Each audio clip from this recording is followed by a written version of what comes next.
Going on, man? How you doing tonight? Can you hear me? Good. And yourself? I'm doing good. Look, Yeah. my girlfriend brought me a brand new implement of death, a glowing red microphone. I feel so Awesome. fucking special. That's right. And we may have gone backwards because usually the sword was the powerful phallic symbol. Now it's the microphone. Call it the stubby. Hopefully this is me. Oh, I'm not recording yet. Thank goodness. There we go. Okay, we will see what shit that is going to be on YouTube. All right, so we're going to talk. I'm going to do some more on the Havamal tonight. Um, I think we left it stands at 66, and we're going to pick up on 67. And there's just I had an interesting comment earlier this week that some guy watched one group for ancient knowledge and one group for some other things, and watched me for the modern day application of this knowledge, which I was really kind of flattered with because some of the people he mentioned, they're no slouches really. I mean, I personally like them, but that doesn't mean they're wrong. Which leads us to 67. To their homes men would bid me hither and yon, if at mealtime I needed no meat, or would hang two hams in my true friend's house, where only one I had eaten.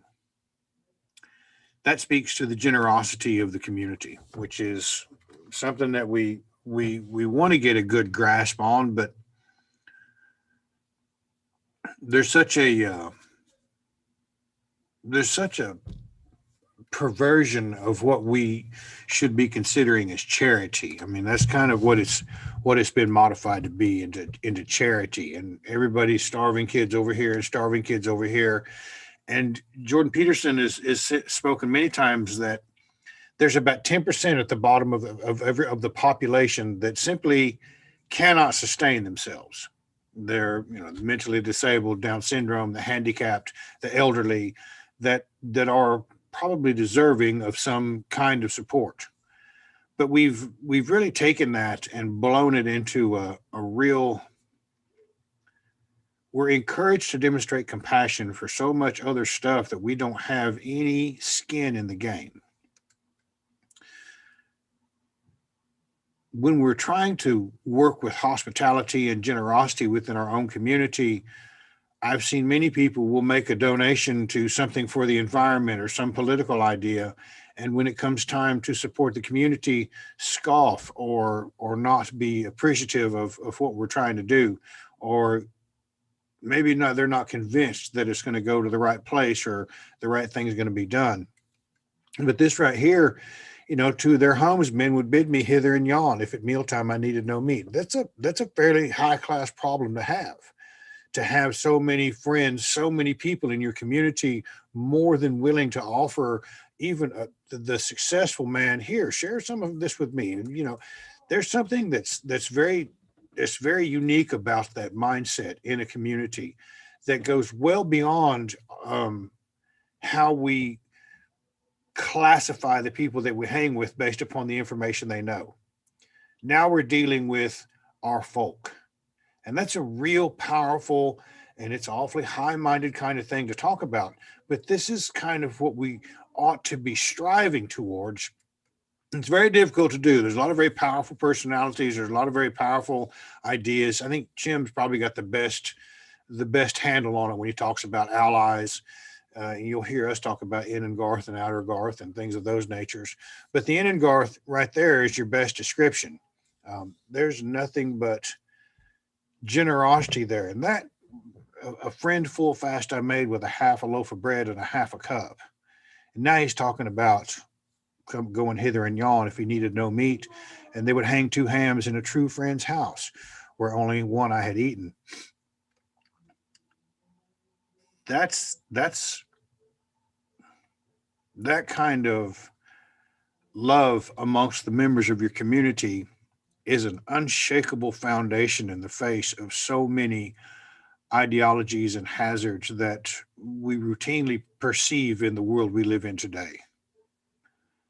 and it's something we should strive for. And and I've always been a big advocate of ridding oneself of their ego, that idea of I'm better than this or that, or I'm great because I made this comment on social media.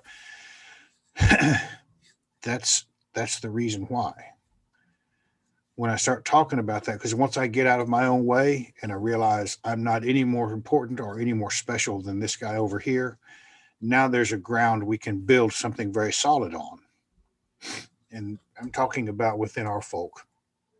And that's where the real strength of who we are comes into play. And it's something all too often the ability to indulge in that is cultivated over men enduring hardship together, enduring the tough times, struggling, battlefield, prison, training for the ring, um, street gangs, what have you, those struggles that men have to undergo to be able to look at someone and say, yeah, he's walked the same ground I have. That's that's kind of also my hesitation with promoting that so much, because who knows what kind of hard times we're facing in the future. And that's something we need to realize, that when you're going through the hard times and the things that we're dealing with in this world, and we're trying to build the folk and we're trying to do so many things, when we endure those struggles together as men,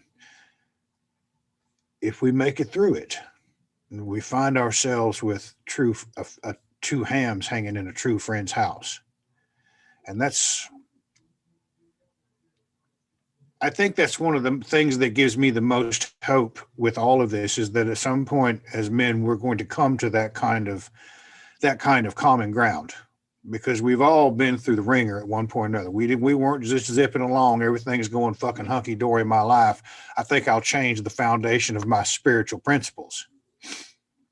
No, usually it's because we got life kicked us in the balls pretty hard because of some dumb shit we were doing, or because of some harebrained decision we made. And yeah, I want to be in the infantry. But we end up with true friends after all that's over.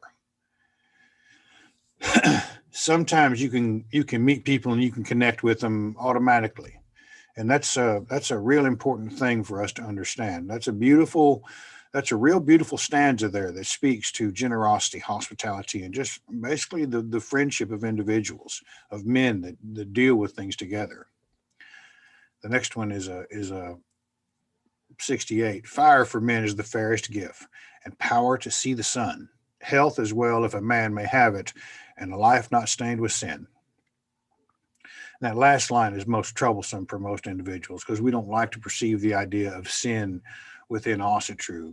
And I have to break that down to the Greek definition of the word. Sin simply means missing the target, missing the mark. It's kind of a weird word, but that's basically what it is. It's missing the mark. A life not stained with half-ass efforts. Fire for men is the fairest gift. I watched a deal today that was actually it was engaging, to tell you the truth. It was about some of the treasures in Turkmenistan and the ancient cities of Turkmenistan, huge cities that were the size of modern day Paris. And they were talking about the style of bronze that they made. They made an arsenic bronze. And I think I shared it I have an ancient knowledge part of my YouTube channel that's just full of interesting shit. And I think I shared it there. If you haven't watched it, it'd be worth your while. That's that area that everyone suggests that the Aryan kind of came through. Now, it is true that the Proto-Indo-European languages and migrations and people moved and went here and went there. That has happened, but I'm beginning to wonder about that 4.5 million-year-old hominid fossil they found in Greece that's older than Lucy. So I wonder sometimes about that migration, which way it truly went. But be that as it may, there's evidence there of even international trade and some other things. But fire for men is the fairest gift. And it is. It has allowed us to build civilizations, to melt steel, to to build unabashedly whatever our thoughts might create. Whatever, I mean, if you look around you, everything that you see, that you buy or you possess, was at one time a thought in a man's mind, unless it's a jewel or some rock or some shit like that. But it was a thought in a man's mind of the streets, the street lights, the homes, all of the stuff that we have. That was a thought in somebody's mind at one time. And most of it had to have fire in it at some point, and the power to see the sun. Why would we need to see the sun? What is the power to see the sun? Well, that's the time of day. That also gives us, we can also determine longitude. You have to know time to understand where your longitude is. And before it was rediscovered in this, what, 16th or 17th century, it was already known to the seafaring communities of the ancient world. And health as well, if a man may have it. Health is entirely up to us. You know, that's our, that is a one sure way. As I see it all the time, that training is ritual, and training is ritual. Training is that forging of our own bodies, the fire and the power to see the sun and the health and a life not stained with missing the mark. Getting ourselves in shape to stay in some kind of physical condition, to eat right, to do all of those things all go together. And we can't make use of fire if we don't have the power to see the sun or our health. And more often than not, when we deny ourselves those things, we fall off the wagon. In the midst of some of my worst binges and addictive natures and patterns that I had, health was not at the top of the list. Staying up all night for a week at a time, the power to see the sun vanished from me. And the only fire I had was a little torch.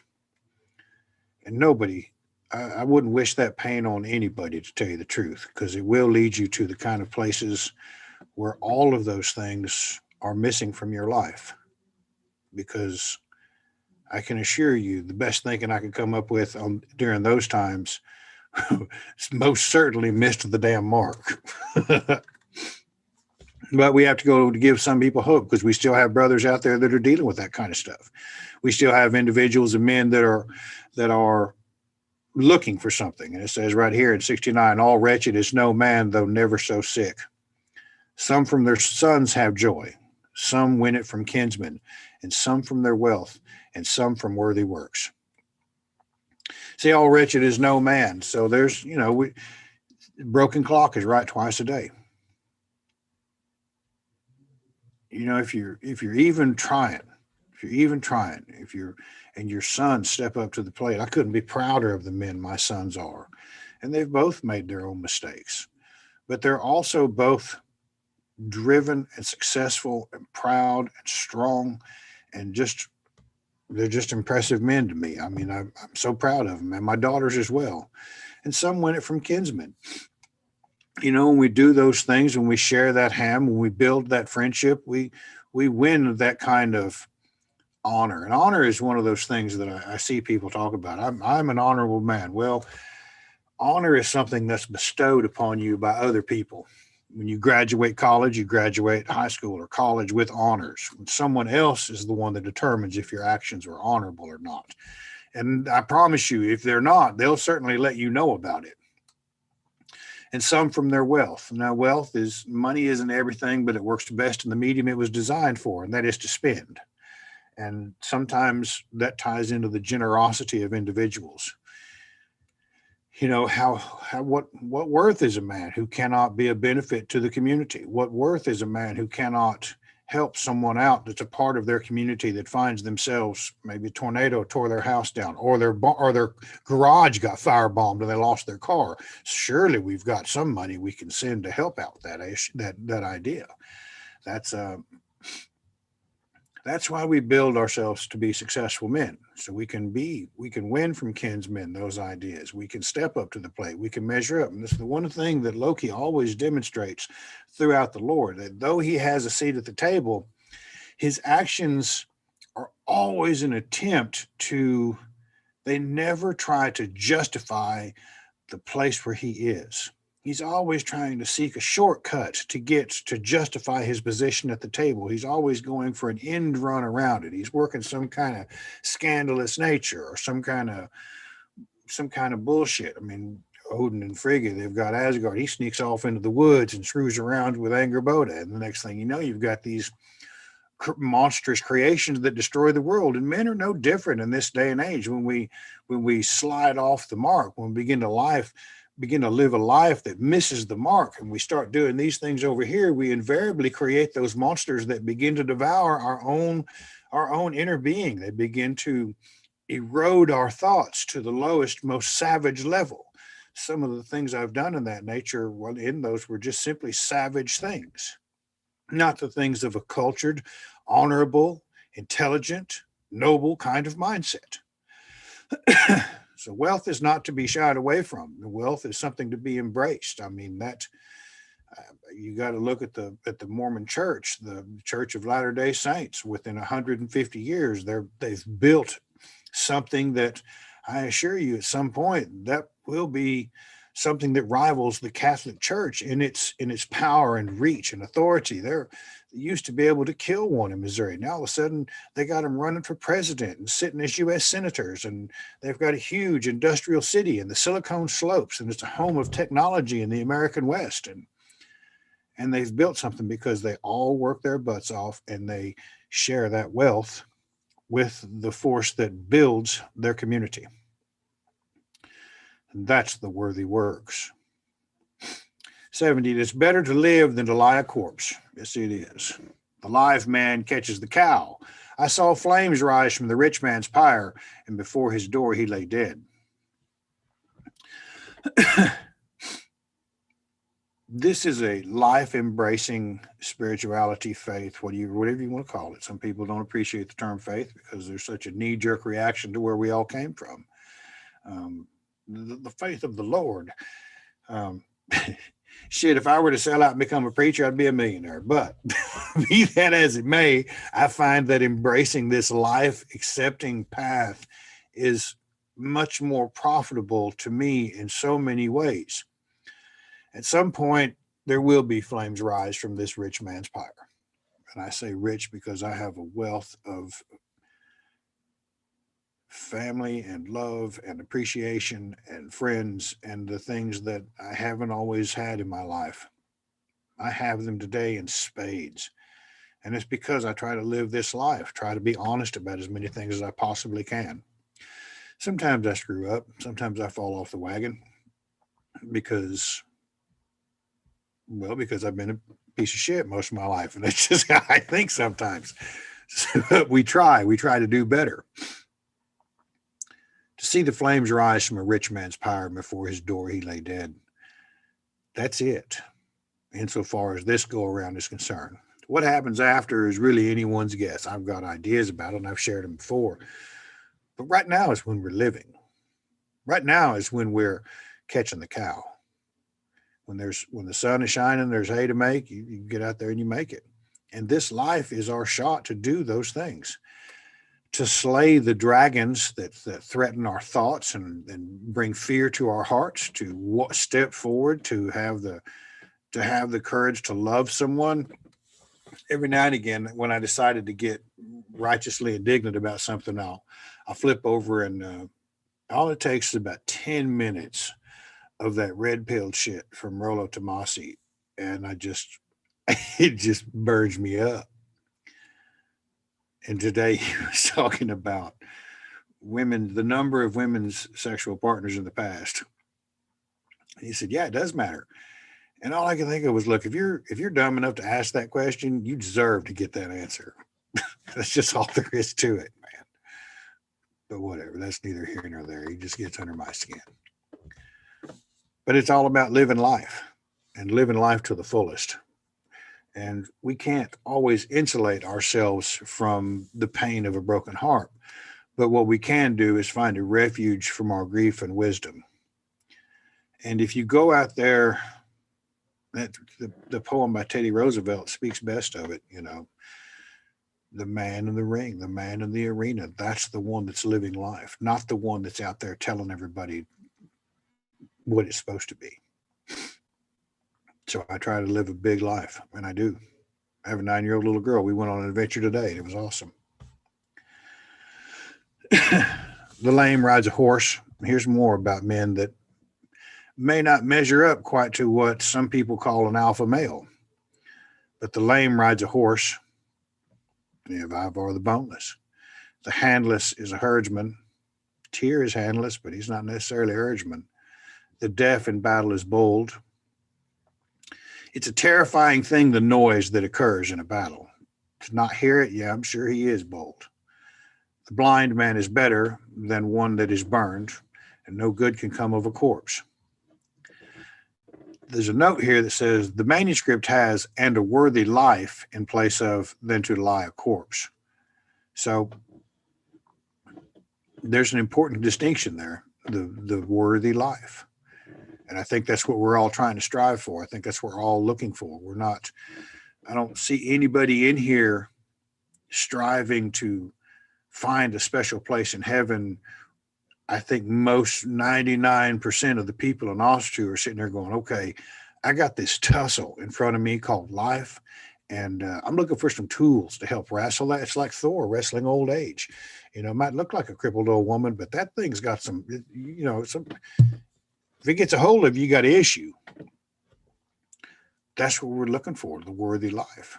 And it doesn't matter if you're lame or handless or deaf or blind. As long as you're alive, you got a shot. Doesn't matter if you've been to jail. It doesn't matter if you have PTSD. It doesn't matter if you've had your heart broken. It doesn't matter whatever thing you've suffered in life. Set it aside. You still have a value. It's one of the most important things that I try to convey to individuals that come to me and ask a question concerning some kind of counseling. More often than not, they want a justification, or they want some kind of, they're expecting to hear something that allows them to continue to play the victim in whatever role they happen to be in. They want permission to be less than. They want permission to justify the actions that they've brought misery upon themselves with. And the thing that I've always tried to get through to people is you still have a worth. Just because somebody said this about you doesn't make it true. It doesn't change a thing about you. Your eye color didn't change, your hair didn't change, your skin color didn't change, you didn't get shorter, you didn't get fatter, you didn't get taller. You're still who you are. If you don't like how it's working out, change your thoughts and change your reality. How we think about all of this is what makes the difference. And that right there is telling us the lame rides a horse, the handless is a herdsman, the deaf in battle is bold, the blind man is better than one that is burned. And the burn is the funeral pyre. We all have something we can contribute. And from that, we can begin to build something better of each and every one of ourselves. All those things we may have gone through in our past, they may have shaped who we are. They may have given us some thoughts to protect us from future pain and misery, but it also sometimes jades us. It also sometimes skews our perception of what's really going on. And we have to pay attention to that if we're going to go live life to the fullest. No matter what somebody else says, oh, well, you really can't. He went to jail. And he ain't there now. Oh, he's killed men in battle. Well, you might shut up talking about him because he might do it again. Shit. You got to think about these things. And people don't. People are dumb. People are always looking for some way to make themselves feel better or look better than the next guy, instead of trying to celebrate what they can do themselves. A son is better, though late he be born, and his father to death have fared. Memory stones seldom stand by the road, save when kinsman honors his kin. And I've always said something along those lines, is that, after we're dead and gone, the only thing the world will use to determine the quality of people we are is the kind of people our children become. And I can't find anything wrong with that statement. If you've got sons out there and daughters out there, and then daughters need to be included in this too, because their daughters will always miss their dads. And sons will always respect their fathers. If we do it right, if we raise men, if we raise women, they're going to remember those things we told them. They're going to remember those things, those lessons. They're the ones that are going to remember us, our grandchildren. And the world's going to look at those kids and say, yeah, I think he was one of them there pagans. That old boy is, though. He's 28, he's got his own home, got 7 years in the service, and a wife and a kid, got a good job. Maybe there's something to that after all. Two make a battle, the tongue slays the head, and each furry coat a fist I look for.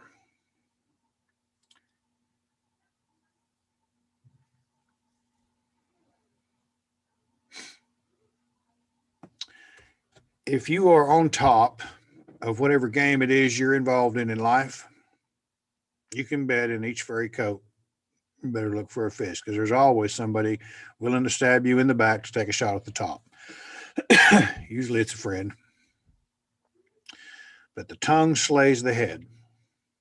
We can talk ourselves out of all kinds of great things we might achieve. Well, I can't do that because I don't this. Well, I can't do that because I don't this. Well, I can't do that because I don't this.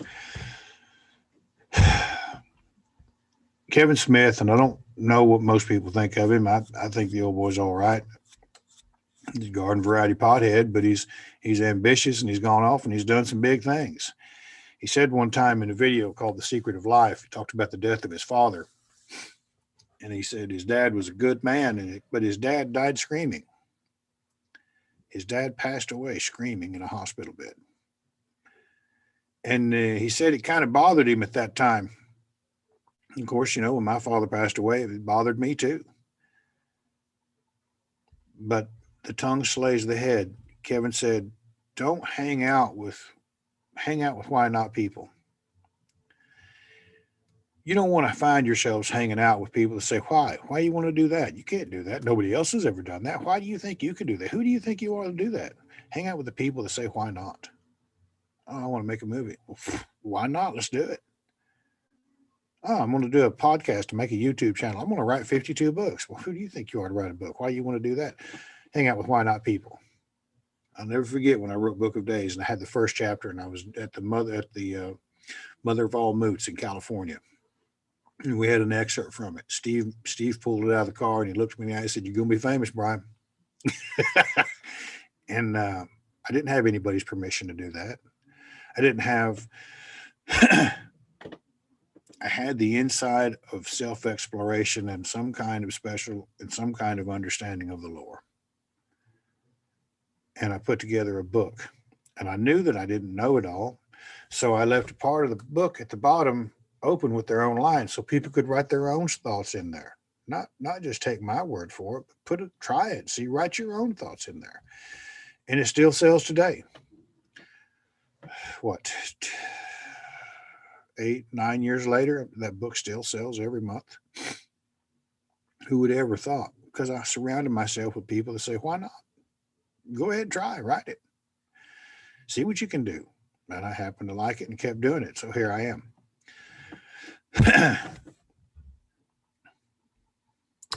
He welcomes the night whose fare is enough. Short are the yards of a ship. Uneasy are autumn nights. Full oft does the weather change in a week, and more in a month's time.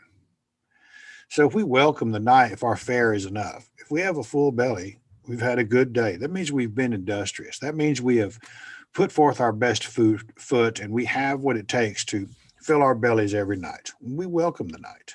Our fare is enough. Short of the yards of a ship, uneasy are autumn nights, full oft does the weather change in a week and more in a month's time. Things are always changing. We don't have the opportunity to rest on our laurels. This world is changing. It could be hit by a CME in a day or two, and all that Bitcoin is going to be worth shit. The stock market's going to crash. You're going to be able to get money out of the ATM. All the electronics are going to kaput. The magnetic poles might shift, and now that Minnesota might be at the equator or whatever.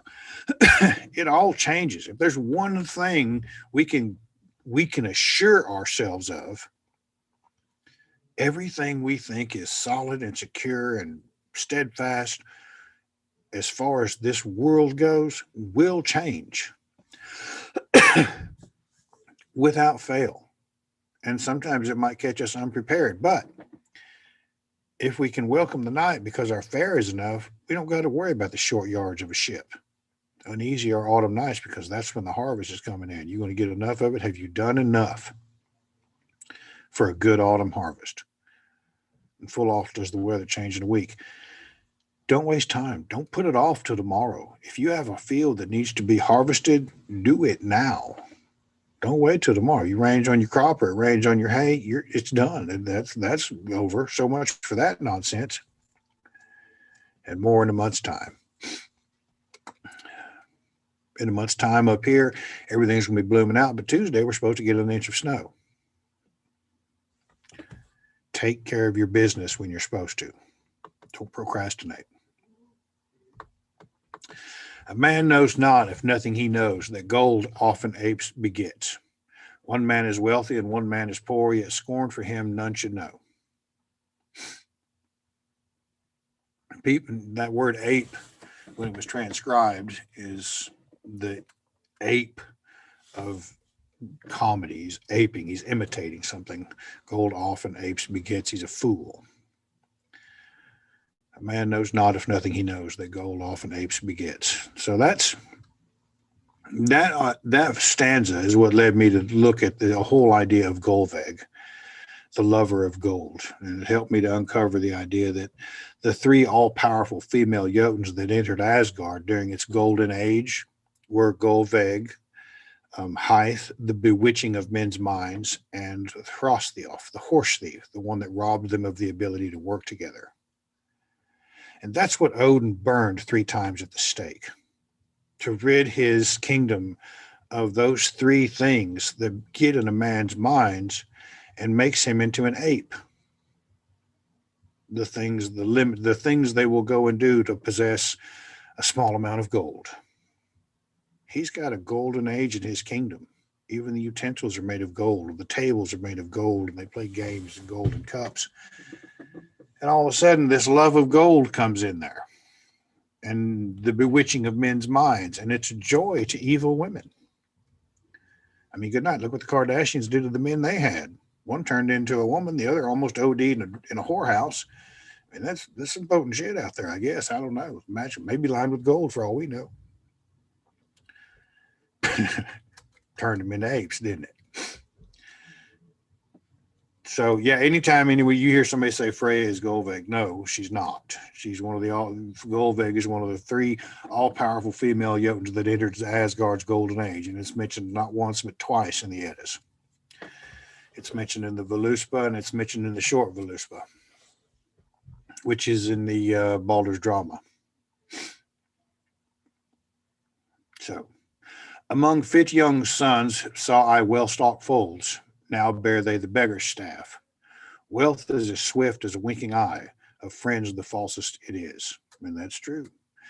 In my 30s, I have banking statements right over there where I had $65,000 in my checking account and made $350,000 in a year, and had anything that I wanted to and could pay cash for anything, including a house, from the company that I was running.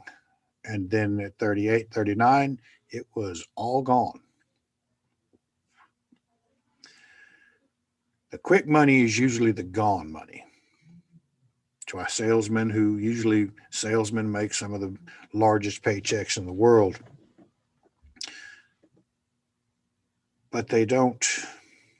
How often do they keep it? How many successful artists in the music industry do you know that were at one time multimillionaires, and then the next thing you know, you hear about them 5-10 years later? Oh, my manager took all my money.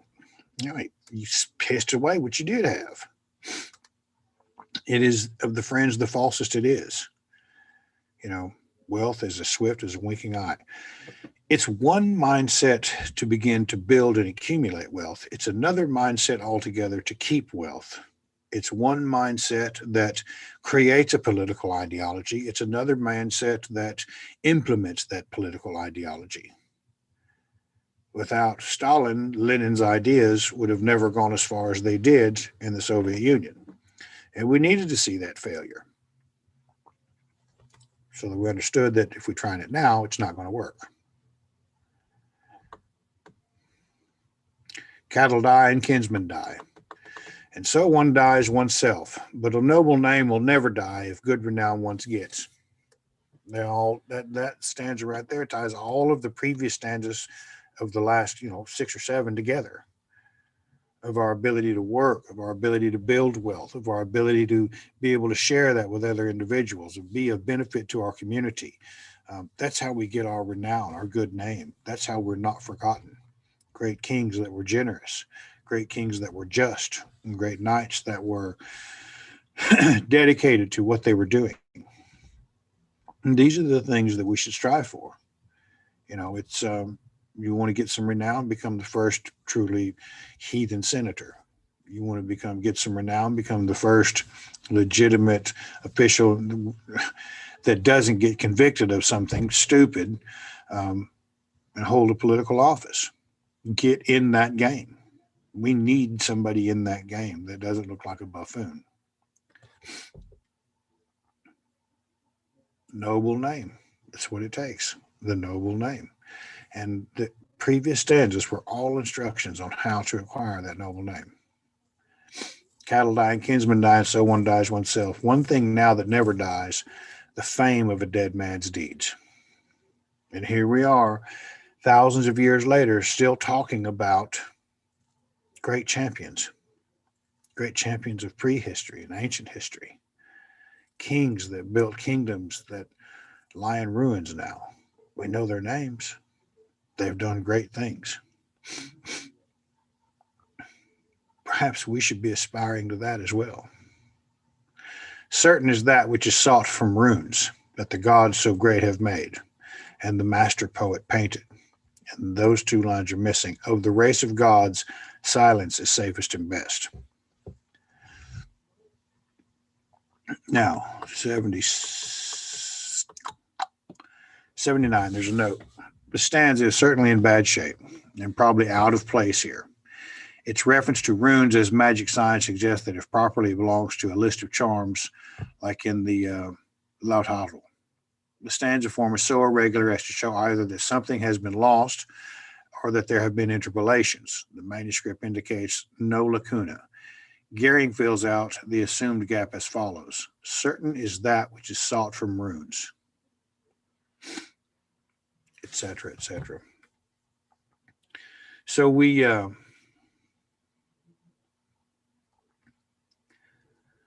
to understand where the runes come from and what they are. Now, the story of how Odin got the runes is something everyone's familiar with. He hung on the tree for 9 days and 9 nights, no bread, no water, pierced in the side, sacrificing himself to himself. I've always taken that as, this is after he has lost the Aesir Vanir War. This is after he has lost his throne. He goes wandering, and having sacrificed himself to himself, what do you think he's doing? Any man that has been successful and then had it all fall down around his ears, or perhaps even just got separated from his wife or lost his job, there's some soul searching that goes on there for most men. They begin to understand that the great things that made them feel so powerful and important, as most importantly their ego, might not have been such a benefit after all. And this is Odin ridding himself of that ego that caused him to hurl the spear over the Vanir. When all the Vanir asked were, they said, should worship belong to one or should it belong to all? It wasn't about the burning of Golvag. That had nothing to fucking do with it. They asked the question, should worship belong to just you guys? We're deities as well. Why should we not get some worship? Now, after he has sacrificed, now after the war is over and he's lost his ego and got rid of it, now he builds a community of the Aesir that has Njord, Frey, and Freya, who literally represent the abundance of the earth in all of its forms, as well as love and beauty, into a group of the high-minded, powerful, austere sky gods. It is a union of that such. It's the perfect community to represent a tribe that would guide the affairs of men. if you look at all of them, what they represent, it is a perfect mixture. Now, hanging on that tree, and I had a, well, I ain't gonna share that. Hanging on that tree, he begins to hear the song of his ancestors. Now, when people die, they begin to hear things. That means this veil between life and death is thinning. That means he is very literally at the edge of death itself. He is fixing to pass over. And he begins to hear the song of his ancestors calling him to the great halls that his ancestors may find. But he falls from the tree at that point, or is cut down by hell, and picks up the runes. And the only thing I can envision is they are the crystallized form of all of the knowledge of his ancestors. You know, the people that built all of this, shaped all of this universe that we happen to enjoy and live in. And he picked them up and he absconded with them. In the sacrifice of his ego, at the edge of losing it all, including his life, he found the wisdom, the congealed wisdom of the beings that shaped the universe, his ancestors. He remembered the things his grandpa taught him. It ain't quite that simple, but that's pretty much the gist of it. In a lot of ways, people can look at it. That way seems to work best for me because they pretty much are the keys to the universe. They represent the path of a man's life. If you look at the way the 3/8 are laid out, it is the path of every man's life. He starts off with a little wealth. He's going to need a little strength to protect it, and maybe a little protection from on high because it's a long journey. The whole set of runes continues on through that way. You'll have success. There'll be Gabo, there'll be the gift, and then you'll have a little success. And then there'll be a time of need, and everything will be frozen over. You'll need the support of a tree. You'll need, and then might be lucky enough to catch an elk and feed the community, and then the sun will shine again, and then you'll begin to see Tiwas. That begin the one that will sacrifice part of himself for the betterment of the community, and then you begin to understand how everything is connected and people, and then you become a new man, and you begin to see all of those. You can walk right down the row of it.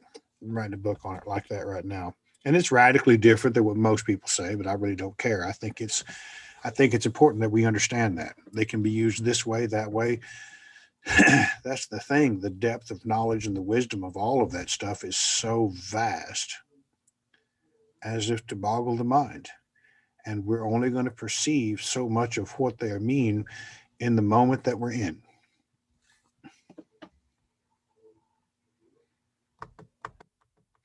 But to sit there and say, well, it only means this. Fucking says who? Who the fuck says that? I mean, if Guido von List can sit there and make up his own shit and then sell it to the world with some esoteric nonsense, and everybody, oh yeah, well Guido says, okay, the Armin and Rune system. I mean, hell, what if Dan Crenshaw goes blind and he makes up a bunch of marks and says, "This is what it was. I was a combat veteran, and so I don't follow that stuff very much. I don't. It's a rabbit hole you can go down and never get any kind of necessary knowledge to be able to apply it in this day, in this world, in the life that you live in.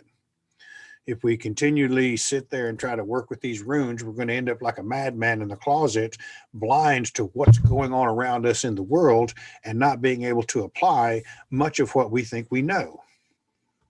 It's just that simple.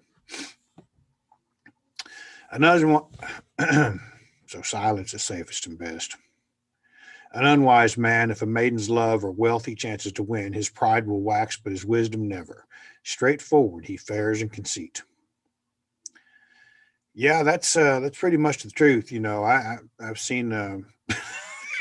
There's a picture of 4 tanned fat men on a yacht wearing thongs, and they look ridiculous. And they got a bunch of beautiful women in bikinis. And straightforward, they fare in conceit. His pride will wax, but his wisdom never. An unwise man, if a maiden's love or wealth he chances to win.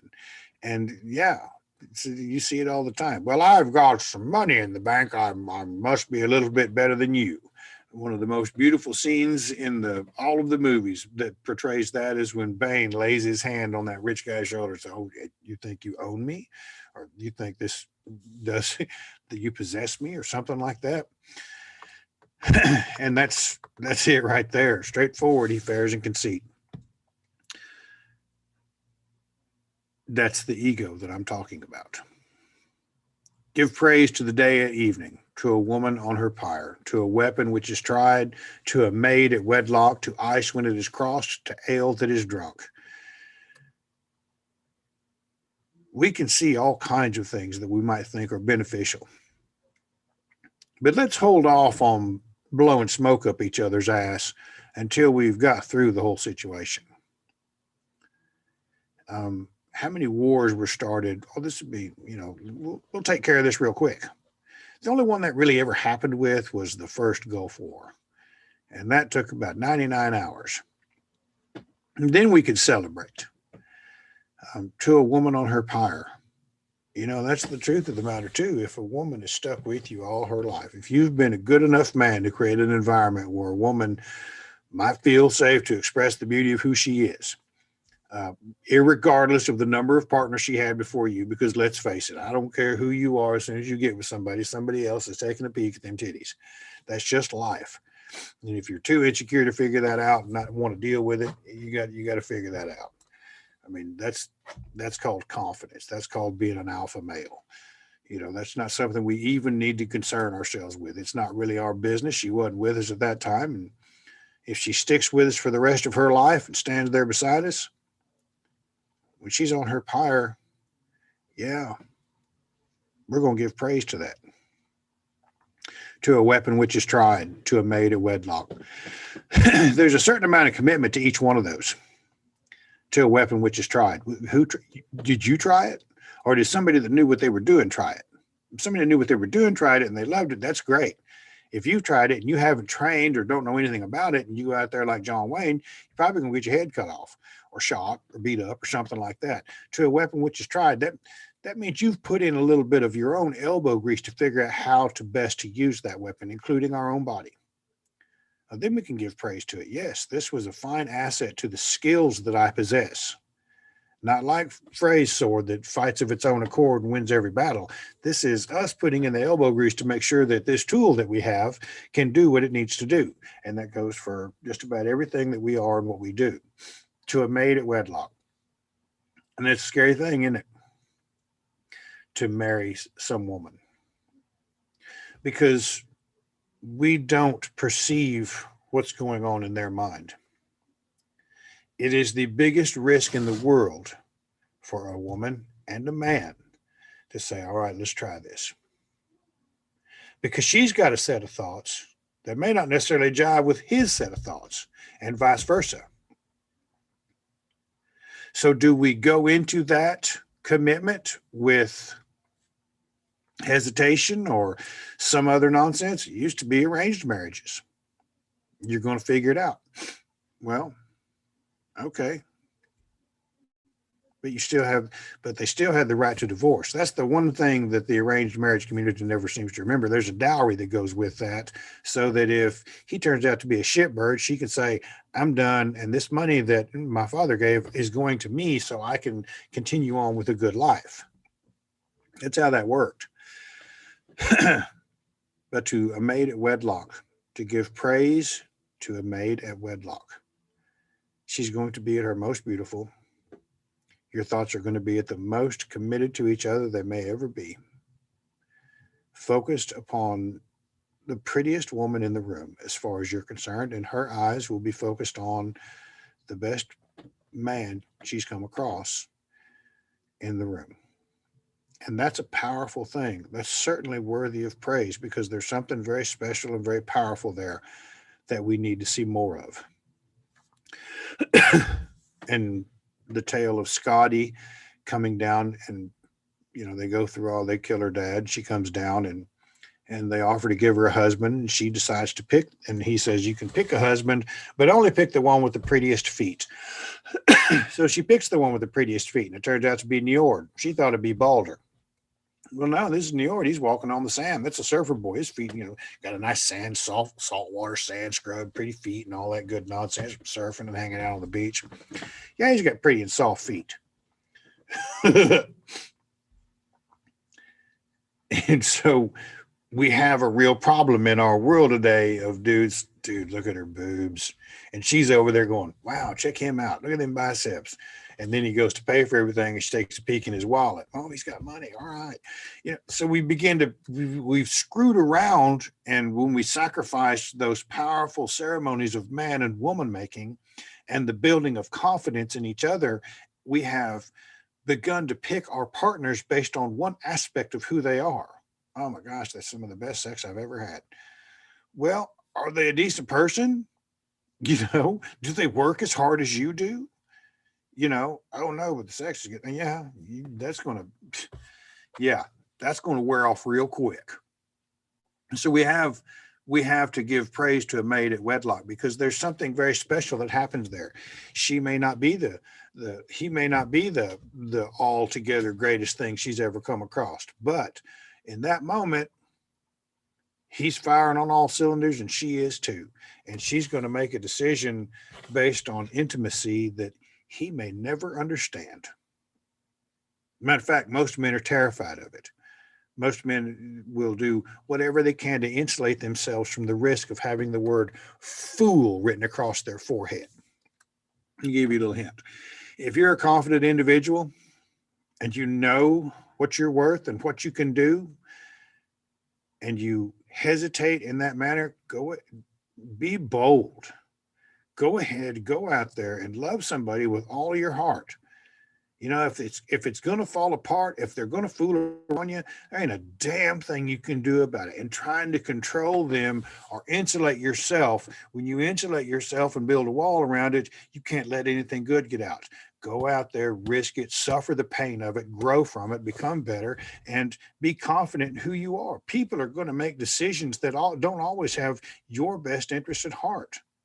But in that moment, when you're sitting there fixing to get married, don't shy away from the glorious aspect of all of it because you're afraid that later on down the line, she might fool around on you. She might. And they're going to make you anything less of a man. Well, maybe it might be a indication that there's some other things we need to take care of.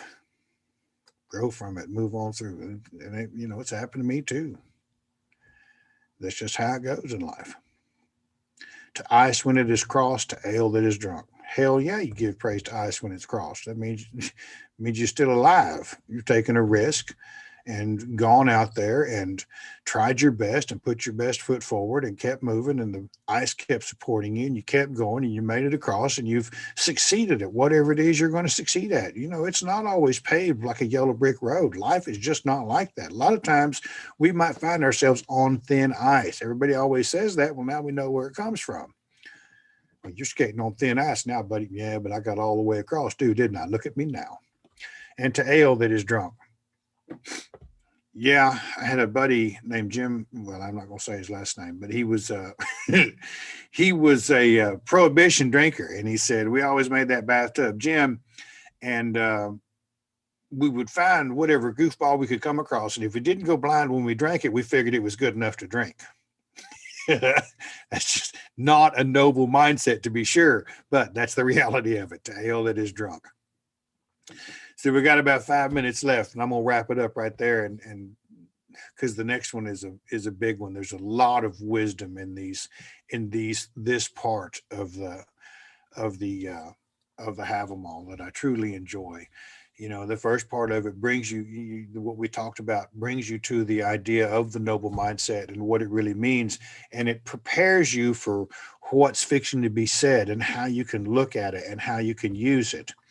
And that's one of the beauties of the literal power of this piece of prose, the Havamal, this collection of proverbs, this collection of wisdom that is at times savage and rises to noble and lofty heights within the mindset of the individual.